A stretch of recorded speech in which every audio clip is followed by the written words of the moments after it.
supply chain in total, and specifically the rail product that we offer at BNSF. All right, so what's first on that roadmap? What we know for sure along the lines of that roadmap are that we have to do something around our most important asset, and that's our people. If you step back and you look at the supply chain in this country, what we know is that we had labor shortages across the entire supply chain. And then if you look at rail specifically, what we know is that the traditional model of when volumes fall, we furlough employees, and then as volumes pick back up, we recall employees. We know that that didn't work as effectively as it has, frankly, for decades. Layer on top of that, we had a protracted and frankly contentious collective bargaining. Now, we've settled that.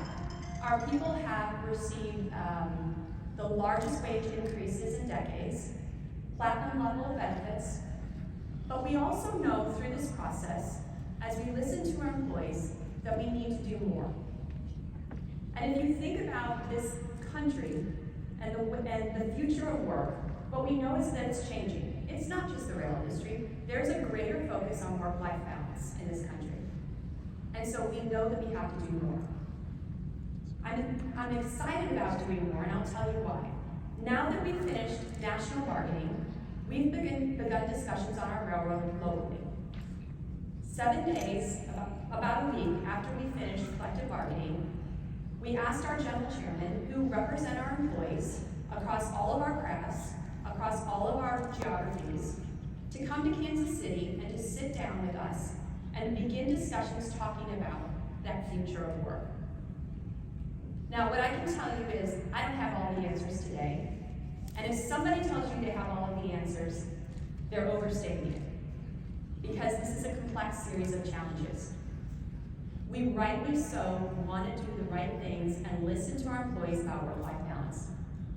We also know that we operate in a 24/7, 365-day-a-year, dynamic, changing environment. And most importantly, what we know is our responsibility is our promise to you, our customers, to deliver good, consistent service in that 24/7, 365-day dynamic environment. So our job is to find the balance between those two things. And I can tell you the balance between those two things is going to happen by us thinking differently and sitting across the table from each other and working collaboratively on that. And so in that meeting in Kansas City, we began those discussions. Now, what I would also tell you is that going back to that 170-year history, we can talk a lot about the short-term challenges that we've seen over the last 2 years. But I've been with BNSF for 30 years, and what I can tell you is short-term challenges don't wipe out 170 years of what we've built together at BNSF. So I am confident that we'll find a solution. I am confident that we'll do the right thing. We have to do the right thing because, as I started, the most important asset is our people, and the 38,500 people at BNSF that deliver on our promise for you. So that's the first step. That's the first thing we have to do on our roadmap of addressing some of the challenges that came out of the last 2 years. The second thing we know we have to do is think about what's important for you, our customers. And I would group that in 2 big buckets. The first bucket is around delivering on our product, improving the product. The second is around evolving to the new supply chain. And let's talk about what's underneath that first part of the product. That's really about improving the consistency and reliability of our product. Now, where are we at with that? I would tell you, standing up here, and you can look at the metrics that we submit to the Surface Transportation Board, that BNSF has been on aggressive service recovery program, and for the most part, our service is back to pre-pandemic levels.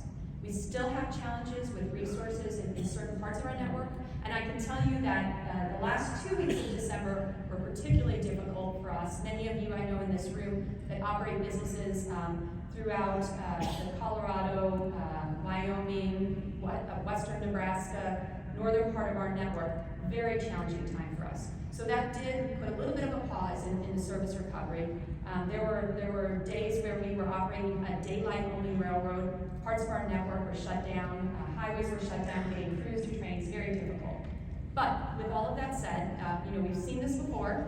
We operate an outdoor railroad, and so our people worked very hard to restore the network, and we've seen that momentum again once they pick up. But in general, our service is back to pre-pandemic levels. That's not enough. So that service bucket that I talked about, the product, service is the number one piece. We have to continue to drive consistency, to drive that product that you need us to be able to deliver for you to grow. The second piece is around transparency. Transparency around that product. You have to be able to, for goodness sakes, we can see when you order a pizza when it's being baked, right? We know that we have to be able to have transparency around our product. And then the third piece of improving that product is really around ease of doing business. And I've said this for many years, we are not easier to do business with than a truck. That is not why you do business with rail. That's just the fact and the reality of the way it is today. We have to close the gap on that. We have to improve the ease of doing business for you all. So those are the three buckets that we need to focus on around the product.